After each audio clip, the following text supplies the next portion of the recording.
السلام علیکم ورحمۃ اللہ وبرکاتہ، نحمدہ ونصلی علی رسولہ الکریم، اما بعد۔ بھائی نے سوال کیا ہے کہ کیا دین کی اجرت لینا جائز ہے؟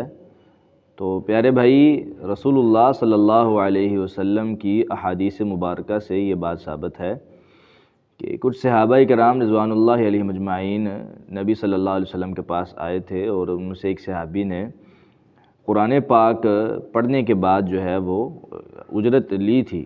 تو نبی صلی اللہ علیہ وسلم سے اس بارے میں سوال کیا گیا تھا، تو نبی علیہ الصلوۃ والسلام نے کہا تھا کہ ان احق ما اخذتم علیہ اجرا کتاب اللہ، کہ بہترین وہ چیزیں جن میں تم اجرت لے سکتے ہو، وہ سب سے بہترین چیز ان میں اللہ کی کتاب ہے۔ ان اللہ تعالیٰ کی کتاب سے اجرت لینا جو ہے نا وہ بات ٹھیک ہے۔ نبی صلی اللہ علیہ وسلم کی ایک روایت کے الفاظ ہیں کہ آپ نے صحابہ کرام سے کہا تھا کہ وَضْرِبُوا لِي بِسَهْمٍ او کما قال، کہ اس میں سے نا میرا حصہ بھی نکالو۔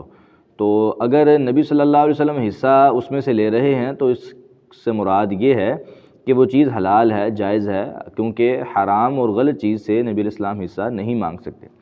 تو اس وجہ سے یہ چیز ثابت ہے۔ باقی باطل کو بیان کرنے کے بعد اور جھوٹ بیان کرنے کے بعد، دین کو بدنام کرنے کے بعد جو اجرت لی جاتی ہے وہ کسی صورت بھی جائز اور حلال نہیں ہے۔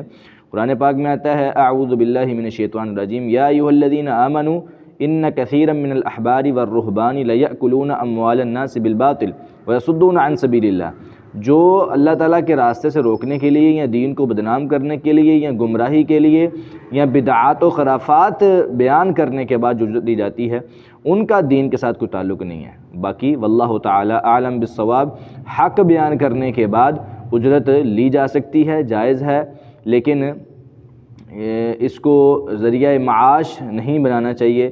اللہ تعالی ہمیں اس پر عمل کی توفیق عطا فرمائے۔ وآخر دعوانا الحمدللہ رب العالمین۔